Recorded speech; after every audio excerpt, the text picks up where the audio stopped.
안녕하십니까, 이병관입니다.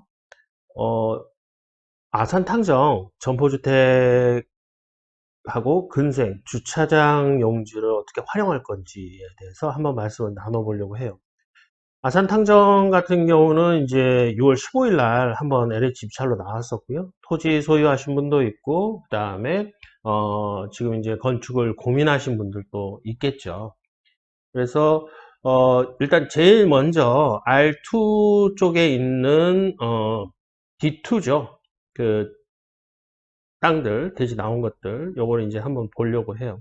그래서 어떻게 개발하는 게 좋은지 D1부터 한번 쭉 보도록 하죠.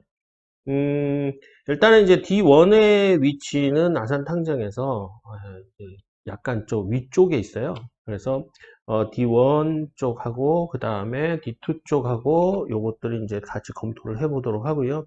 그 다음에 약간 밑으로 내려가서 지금 보시면 이쪽에 그죠? 이쪽. 그래서 단독주택 용지는 총 지금 현재 이제 그 계획을 해야 되는 곳들이 한 군데, 두 군데, 세 군데 이렇게 나와 있네요.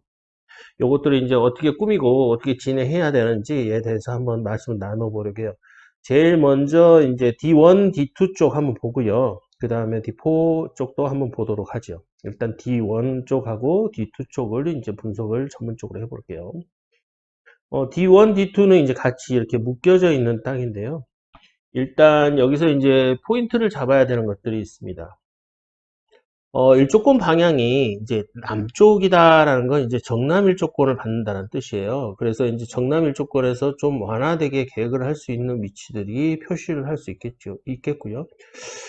그 다음에 이제 요곳, 여기 이런 것들은 저희가 봤을 때 이제 여기에 어떤 용도의 것들이 있느냐에 따라서 완화 대상이 될 수도 있고요. 그 다음에 일조권이 이제 걸리는 대상으로 갈 수도 있어요. 이거는 이제 협의를 해야 됩니다. 그래서 요 땅들은 협의 대상 토지다라고 보시면 될 것 같고요. 요거는 일조권 완화받는 토지다.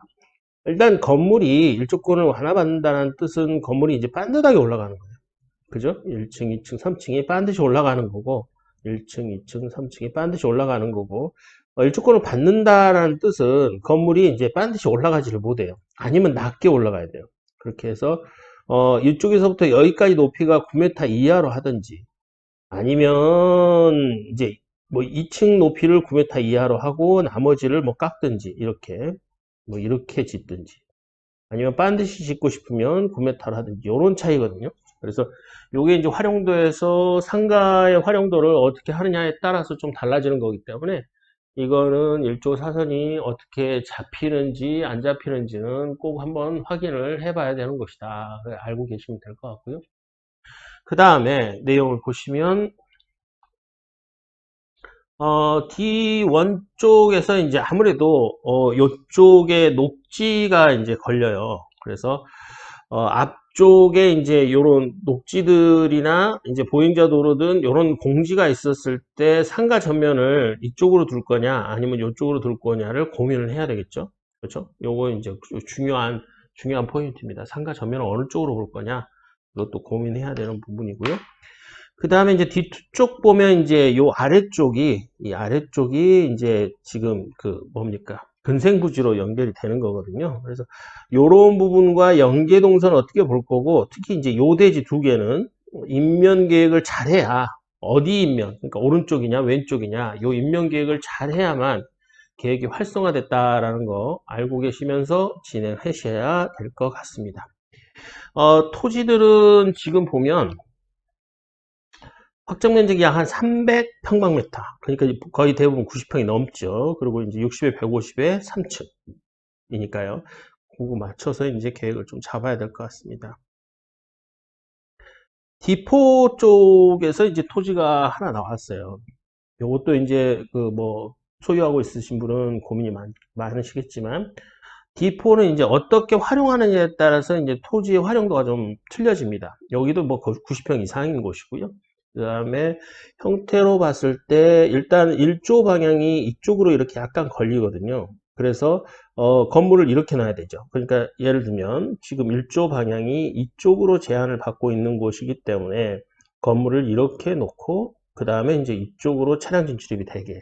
그 다음에 이제 우리가 조금 더 활용도가 높은 뭐 3층이나 이런 데는 뭐 이쪽으로 조금 튀어나오게.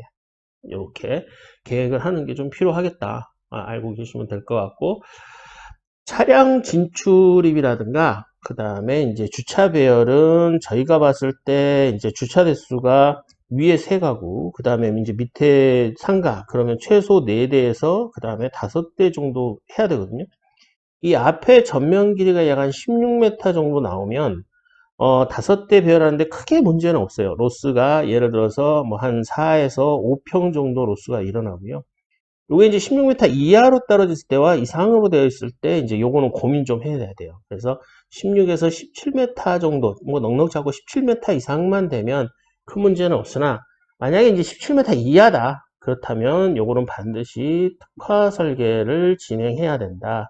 알고 계시면 되겠어요. 이제 요게 왜 그러냐면 이 대지는 이제 3면이 막혀 있고 1면 도로잖아요. 한쪽이 터져 있는 도로. 이럴 때 이제 계획에 좀 신경을 많이 써야 되는 부분이 발생합니다. 그래서 이런 부분들 말씀드리고 싶었고요. 그 다음에 이제 내용이 이제 D8이죠. D8, 예, D8, 8. 2D 8은 지금 그때 당시에 이제 토지들이 이렇게 쭉 나왔는데요. 여기서 좀 신경 써야 할 것들을 몇 개 한번 짚어보면서 말씀 나눠볼게요. A 같은 경우는 토지가 워낙 커요. 워낙 큰데, 여기서 이제 일조가 걸리냐 안 걸리냐를 봤을 때, 이게 이제 일조가 걸린다라는 건 이제 또 뭐 어떻게 표현하느냐에 따라서 좀 달라지긴 하겠습니다만은, 자, 이게 있어요. 예를 들어서 3층을 301호와 302호로 구분할 수 있느냐. 요 땅은 어디냐? 요 땅은 이겁니다. 요렇게 할 수 있는 땅은. 그 다음에 1층 상가, 1층 상가. 요거의 임대율이 높은 땅은 어디냐? 요거는 이제 중학교 부지가 있는 이쪽 접근 쪽. 그 다음에 근생 부지에 접한 여기. 그 다음에 입구 쪽. 요런 것들이 임대율을 높일 수 있는 특화 설계가 필요한 것이다. 특화 설계 필요한 것이다. 알고 계시면 되고. 그 다음에 주거를 복층형이 가능하게 할 수 있는 곳이 있고 복층형이 안 되는 곳이 있어요. 그래서 복층형이 안 되는 곳들은 주로 이제 요 부분들이 좀 복층형이 좀 힘들 것 같다. 힘들 것 같다. 근데 복층형이 가능한 대지는 어디냐? 복층형이 가능한 대지는 뭐 여기, 여기, 여기, 여기, 여기. 이렇게는 복층형에 큰 무리는 없다. 그 다음에 이제 대지 면적이 90평 이상이면 전체 다 3룸으로 계획은 가능합니다. 요거는 뭐 알고 계시는 내용이고요. 그 다음에 특화 설계라는 건 주거하고 근생하고 이런 것들을 특화 설계를 해야 되는데, 근생만 놓고 봤을 때요. 근생의 특화 설계를 해야 되는 곳들은 어딜까요? 요렇게를 좀 표시를 해보고 싶어요. 그 다음에 특히 이 부분도 신경을 많이 써야 돼요. 여기 부분. 그래서 이런 부분들 특화 설계, 근생 특화 설계가 좀 필요하지 않느냐.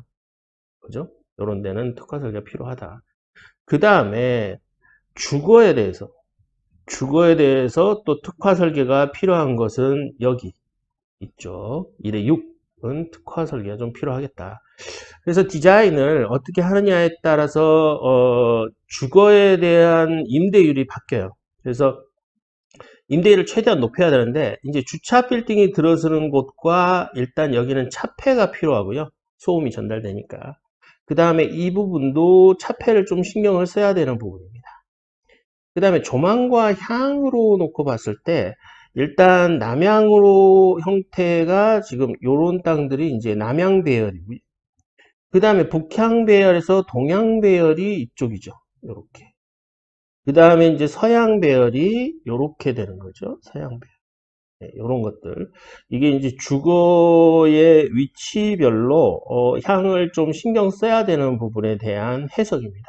이것들 좀 참고를 하셔서 진행하시는 게 좋을 것 같다라고 생각해서 한번 코멘트를 해봤어요. 상가주택에서는 제일 중요한 게 주거의 수익률도 중요하지만 상가 수익률도 참 중요하잖아요. 그래서 상가 수익률하고 주거 수익률을 같이 보면서 이렇게 이제 좀 신경을 써야 되는 부분들이 있기 때문에 이런 부분들 좀 신경을 써서 계획을 해 보시라라고 이제 말씀드리고 싶네요. 그래서 아산탕정 같은 경우는 지금 위치가 지금 D8 같은 경우는 주변이 조건이 좋잖아요.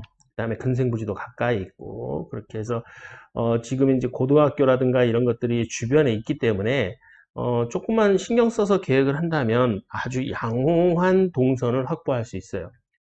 특히 이제 보시면 간단하게 보시면 옆에 이제 중학교가 있고 그 다음에 이제 아파트 단지가 대규모잖아요. 그 다음에 여기가 메인이에요. 이쪽으로 나간단 말이에요. 그러다 보니까 여기서 이제 그 저 퇴근 동선, 그 다음에 출근 동선도 신경을 써야 되고요. 이쪽과 이쪽 진출입 중에 어디에 진출입이 메인인가도 봐야 되죠. 그 다음에 이제 중학교가 있으면 기본적으로 들어설 수 있는 그 근생의 용도들이 있어요. 그걸 좀 참고하시고요. 그 다음에 이쪽은 바로 공원으로 접하고요. 그 다음에 이제 여기 초등학교 유치원 이렇게 있거든요. 그래서 여기 이제 아파트도 있고요.